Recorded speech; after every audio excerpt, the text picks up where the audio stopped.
चलिए जानते हैं उत्तर प्रदेश से जुड़ी आज की 25 बड़ी और जरूरी खबरें, वो भी एक ही वीडियो में। पर उससे पहले अगर वीडियो अच्छा लगे तो चैनल को सब्सक्राइब जरूर कर लीजिएगा। देश के सबसे बड़े इंफ्रास्ट्रक्चर प्रोजेक्ट्स में शामिल नोएडा इंटरनेशनल एयरपोर्ट यानी जेवर एयरपोर्ट को लेकर बड़ी अपडेट सामने आई है। मुख्यमंत्री योगी आदित्यनाथ ने जानकारी दी है कि इस महीने के भीतर प्रधानमंत्री नरेंद्र मोदी द्वारा एयरपोर्ट का उद्घाटन किया जा सकता है। मुख्यमंत्री ने बताया कि एयरपोर्ट का निर्माण कार्य पूरी तरह से तैयार है और एयरड्रोम लाइसेंस प्राप्त करने की प्रक्रिया अब अंतिम चरण में पहुंच चुकी है। पहले चरण में 1300 हेक्टेयर क्षेत्र में आधुनिक सुविधाओं से लैस टर्मिनल, रनवे और अन्य ढांचागत निर्माण पूरे कर लिए गए हैं। जेवर एयरपोर्ट उत्तर प्रदेश का 5वां अंतर्राष्ट्रीय हवाई अड्डा होगा, जिससे पश्चिमी यूपी और एनसीआर की कनेक्टिविटी को नई उड़ान मिलेगी और निवेश, पर्यटन व रोजगार के बड़े अवसर पैदा होंगे। नोएडा के सेक्टर 18 में एक महिला उद्यमी की सुरक्षा को लेकर गंभीर सवाल खड़े हो गए हैं, जहां उनके रेस्टोरेंट के बाहर कुछ असामाजिक तत्व लगातार गंदी हरकतें कर रहे हैं। पीड़िता के अनुसार बीते करीब 15 दिनों से कुछ युवक रोजाना रात करीब 2 से 2:30 के बीच रेस्टोरेंट के बाहर खुलेआम पेशाब करते हैं, जिससे न सिर्फ माहौल खराब होता है बल्कि व्यवसाय की छवि भी प्रभावित हो रही है। महिला का आरोप है कि जब उनके कर्मचारियों ने इसका विरोध किया तो आरोपियों ने जान से मारने की धमकी तक दे डाली। पूरी घटना रेस्टोरेंट में लगे सीसीटीवी कैमरों में कैद हो गई है, जिसके बाद महिला ने थाना सेक्टर 20 में शिकायत दर्ज कराई।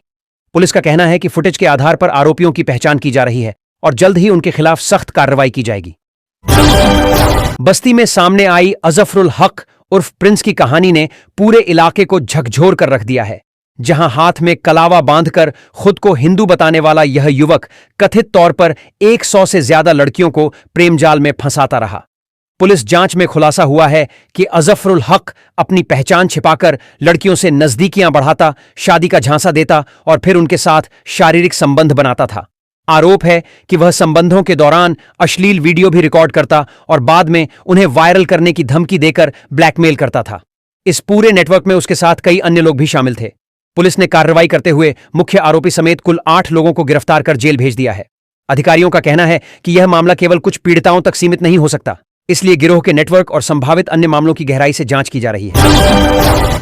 हाथरस में भ्रष्टाचार के खिलाफ कार्रवाई करते हुए एंटी करप्शन टीम ने मुख्य चिकित्सा अधिकारी कार्यालय में रिश्वतखोरी का भंडाफोड़ किया है। सीएमओ ऑफिस में तैनात महिला क्लर्क बबीता सिंह को 5,000 रुपये की रिश्वत लेते हुए रंगे हाथों गिरफ्तार किया गया है। आरोप है कि क्लर्क ने बी फार्मा के एक छात्र से इंटर्नशिप के लिए अस्पताल आवंटन कराने के बदले पैसों की मांग की थी। पीड़ित छात्र की शिकायत पर अलीगढ़ से आई एंटी करप्शन टीम ने जाल बिछाया और तय रकम लेते ही आरोपी को पकड़ लिया। गिरफ्तारी के बाद कार्यालय में हड़कंप मच गया, जबकि टीम ने आरोपी के खिलाफ भ्रष्टाचार निवारण अधिनियम के तहत मामला दर्ज कर आगे की कार्रवाई शुरू कर दी है। बरेली में बाजार से घर लौट रहे एक युवक पर जानलेवा हमला किए जाने से इलाके में दहशत का माहौल बन गया है। सुभाष नगर थाना क्षेत्र में 4 लोगों ने युवक को रास्ते में घेर लिया और चाकू से ताबड़तोड़ वार कर गंभीर रूप से घायल कर दिया। घटना के बाद मौके पर अफरा तफरी मच गई और घायल को तत्काल अस्पताल में भर्ती कराया गया, जहां उसका इलाज चल रहा है। पुलिस ने मामले में तेजी दिखाते हुए एक नाबालिग समेत 3 आरोपियों को गिरफ्तार कर लिया है, जबकि चौथा आरोपी फरार है। प्रारंभिक जांच में सामने आया है कि हमला पुरानी रंजिश के चलते किया गया था। पुलिस का कहना है कि फरार आरोपी की गिरफ्तारी के लिए लगातार दबिश दी जा रही है और जल्द ही उसे भी हिरासत में लिया जाएगा। प्रदेश के बहुचर्चित शाइन सिटी घोटाले में आर्थिक अपराध शाखा को बड़ी सफलता हाथ लगी है। करीब 60,000 करोड़ रुपए की ठगी से जुड़े इस मामले में शाइन सिटी कंपनी की एक महिला एचआर अधिकारी को गिरफ्तार किया गया है। जांच एजेंसियों के मुताबिक आरोपी महिला कंपनी के आंतरिक दस्तावेजों और कर्मचारियों की नियुक्ति से जुड़े रिकॉर्ड में शामिल थी, जिनका इस्तेमाल निवेशकों को गुमराह करने के लिए किया गया। इस घोटाले में अब तक 9 आरोपियों के खिलाफ चार्जशीट दाखिल की जा चुकी है।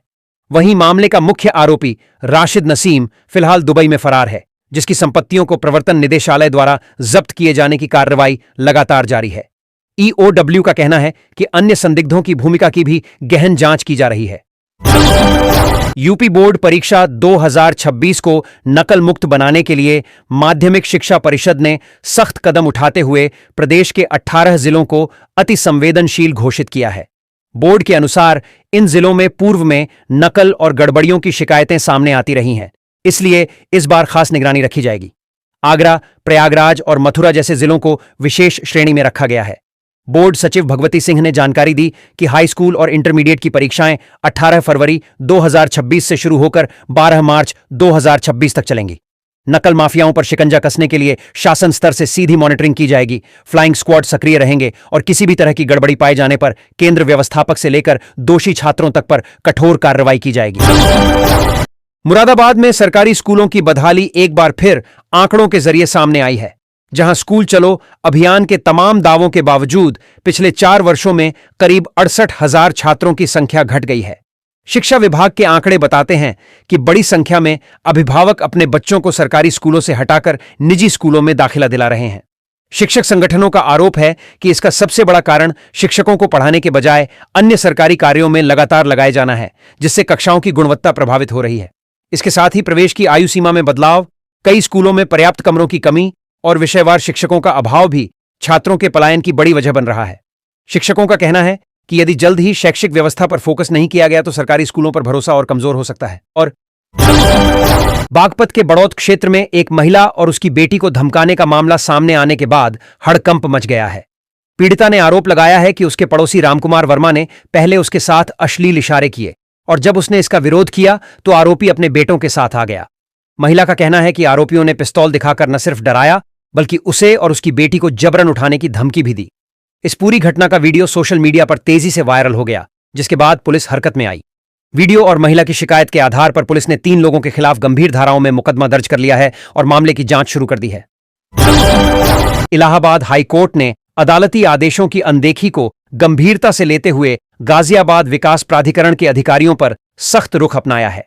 कोर्ट ने नोटिस लेने से इनकार करने वाले जीडीए अधिकारियों के खिलाफ जमानती वारंट जारी करते हुए उन्हें 11 फरवरी को व्यक्तिगत रूप से पेश होने का आदेश दिया है। इसके साथ ही एक अन्य मामले में हापुड़ के जिलाधिकारी द्वारा हाईकोर्ट के आदेश का पालन न किए जाने पर उन्हें कारण बताओ नोटिस जारी किया गया है। अदालत ने स्पष्ट रूप से पूछा है कि आदेशों की अवहेलना करने पर उनके खिलाफ अवमानना की कार्रवाई क्यों न की जाए। कोर्ट की इस सख्ती के बाद प्रशासनिक महकमे में हलचल मच गई है और अधिकारियों पर जवाबदेही का दबाव बढ़ गया है। उत्तर प्रदेश में सिंचाई व्यवस्था मजबूत करने और जल संकट से निपटने के लिए राज्य सरकार बड़े स्तर पर अभियान शुरू करने जा रही है। जल शक्ति मंत्री स्वतंत्र देव सिंह ने निर्देश दिए हैं कि प्रदेश के जल संकट वाले इलाकों में सिंचाई सुविधाओं का विस्तार और जल संरक्षण को प्राथमिकता दी जाए। मुख्यमंत्री लघु सिंचाई योजना के तहत गहरे और मध्यम क्षमता वाले नलकूपों का निर्माण कराया जाएगा ताकि किसानों को समय पर पानी मिल सके। इसके साथ ही पुराने चेक डैम की मरम्मत और नए चेक डैम के निर्माण के जरिए वर्षा जल संचयन को बढ़ावा दिया जाएगा। सरकार का लक्ष्य है कि खेती को जल पर निर्भरता के संकट से निकालकर किसानों की उत्पादन क्षमता और आय दोनों में बढ़ोतरी की जाए। उत्तर प्रदेश की राजनीति में राजभर समाज के नेतृत्व को लेकर 2 मंत्रियों के बीच सियासी टकराव खुलकर सामने आ गया है। सरकार में शामिल ओम प्रकाश राजभर और अनिल राजभर के बीच जुबानी जंग इस कदर तेज हो चुकी है कि अब यह विवाद सार्वजनिक मंचों तक पहुंच गया है। दोनों नेता एक दूसरे पर राजनीतिक वर्चस्व और समाज के प्रतिनिधित्व को लेकर तीखे आरोप लगा रहे हैं। हाल ही में मऊ में आयोजित एक कार्यक्रम के दौरान दोनों के बीच कहासुनी ने उग्र रूप ले लिया, जहां अपशब्दों का इस्तेमाल भी हुआ।